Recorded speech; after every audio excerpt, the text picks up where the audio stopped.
Itachi vs Obito is a matchup that I don't think needs much introduction. They're both Uchiha as well as two of the top Akatsuki members who could have easily fought in series if a few things turned out differently. They already had some history with each other, and there are some statements from Obito himself that potentially talk about how a fight between the two would have went. And in today's video, I am going to be covering how a fight between these two Uchiha would actually play out. Like I said, I really don't think this needs much introduction, so the only other thing I want to specify is that this is both characters alive when they were in the Akatsuki, so Obito with the orange mask and sick alive Itachi in Shippuden. Other than that, before I start rambling, I'd just like to ask you to like and subscribe. It really helps and I do appreciate all support. I'm going to continue posting Naruto videos like this frequently, so if you like this one, you'll have plenty more. The reason this matchup is so widely talked about in the first place are statements from Obito that some people think imply that he believed Itachi would have bested him in combat. In particular, there are two that people commonly reference. I'm gonna break them down one at a time because there's a lot to go over for both of these statements to properly address both of them and actually explain what they mean in context.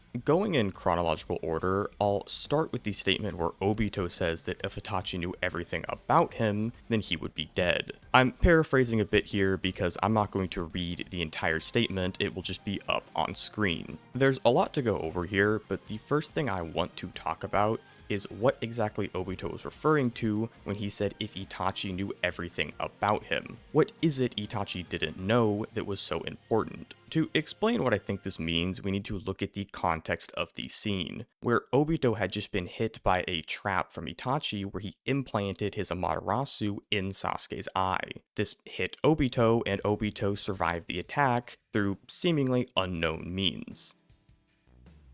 He's talking about this trap just before and after this little internal dialogue to himself, so it seems likely he is referring to surviving this trap that Itachi set. Even if Obito isn't only referring to this specific instance, it's certainly at least one of the things he is referring to when making this statement. Now, I said just a second ago that Obito survived this attack through seemingly unknown means, because we don't actually see what Obito did to get out of the Amaterasu, and it's led to a lot of debate among fans as to if Obito used Kamui to escape this, or he used Izanagi. I sort of understand why this is so speculated about, because like I said, we don't actually see what happens. But I'm going to go ahead and say that it's pretty clear based on all the evidence we have that Obito used Izanagi to escape the Amaterasu here. First off, Obito is pulling off his mask right before getting hit by the Amaterasu and drops it after being hit. So his spare Sharingan is exposed and able to use Izanagi.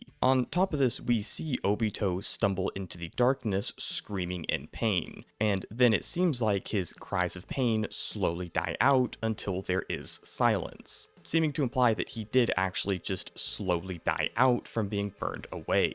The entry in the third databook for the Transfer Seal Amaterasu, the jutsu Itachi used for this trap, also just says there is no jutsu to escape its fury. So this should include Kamui and mean that Kamui is unable to escape the fury of the Amaterasu. You may ask, wouldn't this also apply to Izanagi? But in the case of Izanagi, you are basically just dying and then overwriting it. You aren't escaping the jutsu the same way Obito would have if he just warped it away with Kamui. Furthermore, Obito says that if Itachi knew everything about him, so he has to be referencing something that Itachi didn't know about him.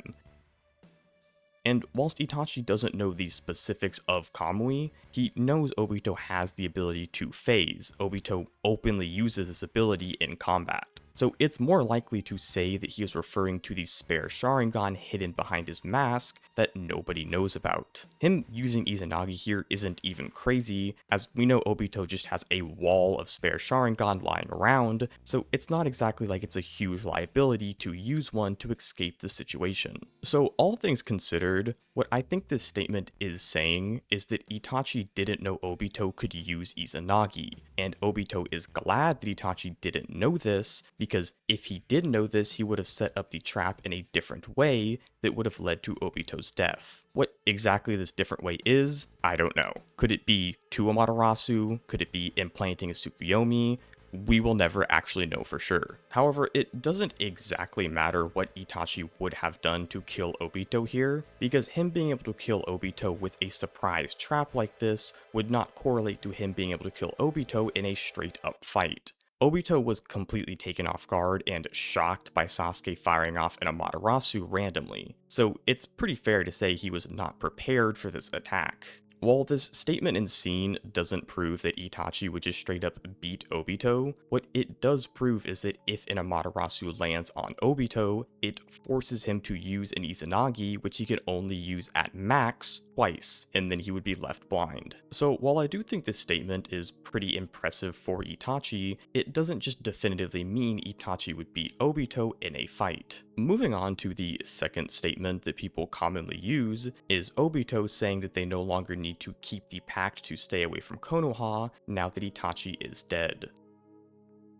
Now, I have seen some ridiculous interpretations of this statement, where people say that Obito just wanted to honor the deal he made with Itachi, and this has nothing to do with Itachi being a threat or tough opponent. I really shouldn't even have to explain why the idea of Obito keeping a deal out of the goodness of his heart is utterly absurd, but I guess I'll briefly explain anyways. Obito is the same person that gambled his life to resist Madara's control and go against what Madara wanted. On top of this, at this point in the series, Obito is just a pretty evil and twisted person. He killed numerous people in the Nine Tails attack and threatened the life of a baby Naruto just to bait Minato. On top of all of this, Obito literally just breaks the pact anyways. He even says he no longer needs to keep it, and the pact said nothing about once Itachi dies, it is null and void. So clearly Itachi being alive is what spurred Obito to keep this, and it wasn't him honoring the deal somehow by being a good man. The most obvious conclusion to draw from this is that Obito honored this pact out of some type of fear of Itachi. Considering Obito sends pain to attack Konoha literally the second Itachi is dead, and even says to Zetsu it was worth the wait in reference to waiting for Itachi to die so that they could proceed according to plan, it seems pretty likely that Obito viewed Itachi as an obstacle in terms of combat. While you could try and argue this just means that Itachi is a threat to Obito, and not that Itachi could just beat Obito outright, I think it's likely to say that the statement means Obito thinks Itachi would have beaten him. Like I said, Obito has the Akatsuki at his disposal, in particular, Pain, and despite having Pain as his underling, Obito chooses to wait until the second Itachi is dead to proceed with his plans.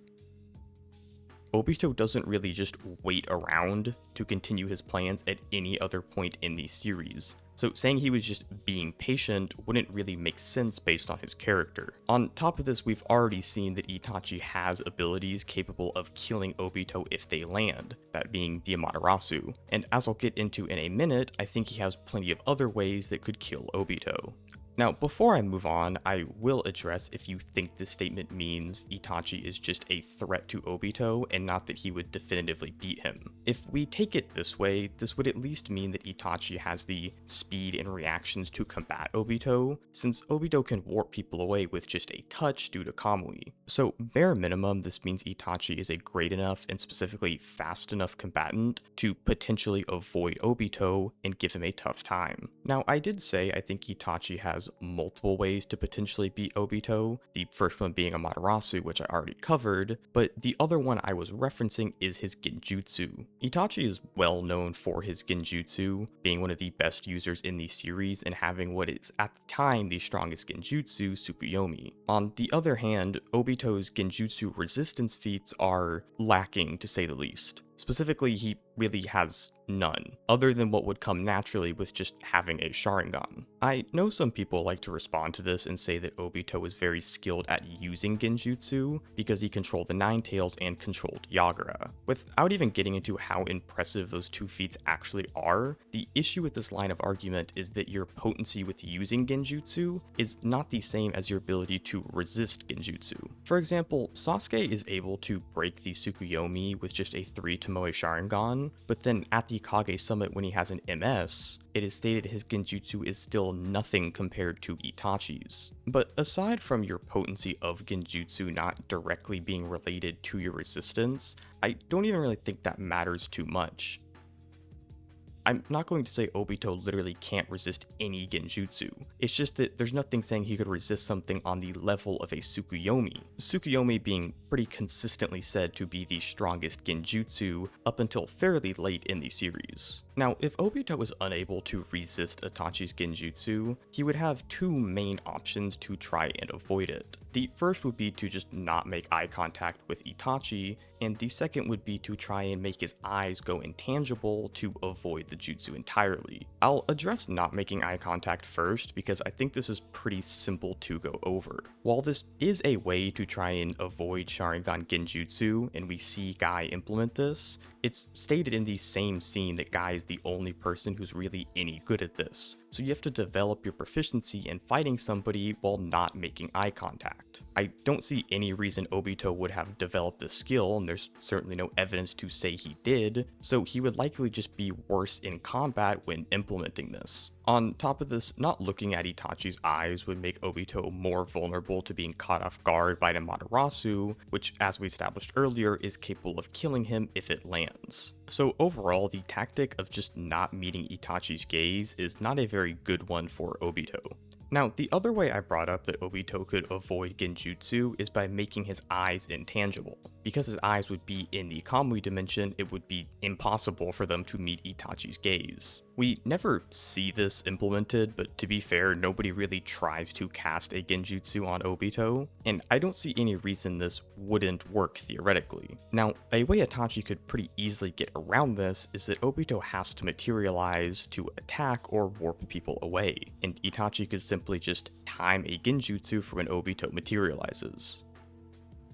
This seems like a weakness of Kamui that's fairly easy to assess. Many characters figured out that Obito has to materialize when attacking fairly quickly. Minato figured this out immediately, as well as Fu and Torine figuring this out pretty quickly. Kakashi and Naruto also both deduced this during the war, seemingly after one example of Obito needing to be tangible to warp someone away. Now, this is a little weird because later in the war, Shikaku says that they got intel on Obito's phasing, lasting only 5 minutes. But I genuinely have no idea where this intel came from. Unless I missed something, the only person who knew this time limit is Conan, who is dead, and I am not aware of her passing this on to the Shinobi Alliance. So I have no idea how this time limit was ever figured out. Kakashi and Naruto never mention intel, however, so it seems they deduced this on their own, which the scene of Obito going to touch Naruto and getting stopped by having to phase through Kakashi and Guy's attacks would explain how they managed to figure this out.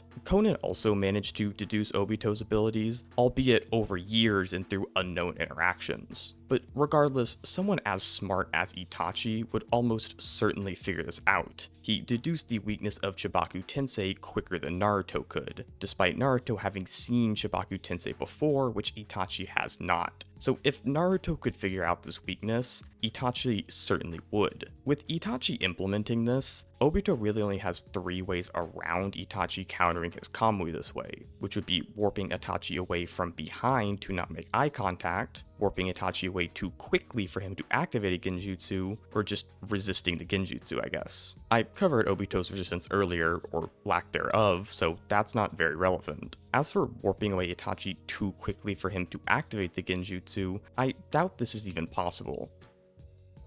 As I said earlier, the statements from Obito imply that Itachi can react and combat him, and we know you can activate jutsu in the middle of being warped away, as seen with Minato activating Flying Raijin while already being sucked into Kamui. So saying Obito would be so fast he could do this to Itachi is being pretty generous to Obito and seems to go against Obito being scared of Itachi. If he was really this fast, there would be no concern for Obito. As for taking Itachi's back and warping away from there, this would work to counter Ocular Genjutsu, as it would avoid making eye contact. And taking the back of a Sharingan user is stated as a counter to their Genjutsu. We also see Obito phase through the ground and take the back of an opponent against Fu and Torne. I, however, do not think this would be effective on Itachi. Both Fu and Torne had their attention on other things when Obito did this, and Obito never implements this tactic effectively ever again, at least to me, implying this isn't easy to pull off on stronger opponents and when someone's on guard. Itachi would also likely be aware of this tactic to avoid Genjutsu. As Chiyo mentions taking the back as a way to counter ocular Genjutsu, she learned from fights with Uchiha in the past. Not only is Itachi present to hear Chiyo say this, but it's implied this is a tactic that has been used in the past. So Itachi being aware of this as an Uchiha, and an ocular Genjutsu specialist at that, is extremely likely. This, coupled with how tactically aware Itachi is, I don't see Obito getting his back and just warping away from there being a very likely thing to happen. So I really don't see Obito to have any way around Itachi just Genjutsuing him whenever he tries to attack Itachi. But even aside from that, this is all assuming in the first place that Obito would think of and implement the strategy of making his eyes go intangible to avoid Genjutsu. Like I said, I don't see why this wouldn't work, but it is somewhat of an assumption on my part that it would function properly and that Obito would even implement this in the first place. All that to say, regardless, I don't see a way for Obito to get around a Tsukuyomi ending the fight. The best point I could even see in Obito's favor is if he makes his eyes go intangible, and Itachi doesn't understand how this works yet, so he tries a Tsukuyomi that ends up missing or not targeting Obito properly, and ends up fatiguing himself using a useless jutsu that we know costs a large amount of chakra. It would obviously be advantageous for Obito to leave his opponent fatigued, but I'll get into later why I don't think these stamina issues of Itachi are going to really play a big factor in this fight. An argument I want to briefly address that is in favor of Obito is Itachi saying that he's going to take Sasuke's eyes and finally surpass Madara to approach becoming the ultimate shinobi. Obito at the time is pretending to be Madara, so some people argue this means Itachi thinks he has yet to surpass Obito. However, there is a myriad of issues with this. Not only could Itachi be going off the lore and legend of Madara, but this entire speech that Itachi is giving Sasuke is full of blatant lies, and we know that Itachi is playing an act this entire fight. That much is even said by Obito later, and this scene is flashed back to right before Obito says Itachi was lying. At best, it's vague how truthful Itachi is being here, but I think it's pretty clear that this entire speech he's giving to Sasuke is just a complete lie. Now, with Itachi having ways to kill Obito and having a counter to his Kamui, there really isn't a lot for Obito to go off of other than Itachi's stamina issues. But like I said, I don't think this will really play that big of a factor. Itachi's win conditions are basically just complete one-shots. Outside of Izanagi allowing Obito some leeway in the case of Amaterasu, this fight won't be dragged on for very long. While Itachi's sickness does lead to some stamina issues for him, I think it's been pretty greatly exaggerated by some people how bad these issues actually are. In his fight with Sasuke, Itachi was able to use 1 Tsukuyomi and 5 Amaterasu shots, and then afterwards still fully manifest his armored Susanoo before finally collapsing. And this was an Itachi who was prolonging his life past where it should have even been, and is the sickest, weakest Itachi we probably ever saw. Basically, what I'm trying to say is that regardless of the victor, this isn't going to be a long drawn out battle. Itachi has Tsukuyomi or Amaterasu to almost instantly end the fight, and Obito can literally end the fight in a single touch with Kamui. I mentioned the potential earlier of Itachi missing a Tsukuyomi, but we know from part 1 that Itachi can use at least 2 Tsukuyomi and not run out of chakra. I say at least because he used 2 and then used an Amaterasu on top of that. So even in the event he misses a Tsukuyomi, it's not like the fight is just done or that is no longer an option. So while Itachi's stamina isn't great, it's not so bad that it'll be a factor in a fight like this. Overall, I think this fight is pretty decisive in Itachi's favor. Every statement we get comparing the two, even if you don't think they mean Itachi wins, can in no way be interpreted to favor Obito, and have a lot of support to favor Itachi winning the fight. On top of this, you have to be very charitable to Obito's Genjutsu counters to say he has any way around Itachi's high level of Genjutsu. And Obito's really only way of winning is the Kamui, which would leave him open to Itachi's one-shot counters. While Obito is a dangerous opponent for most, Itachi is just a counter match that has incredibly potent win cons that make him winning much more consistent.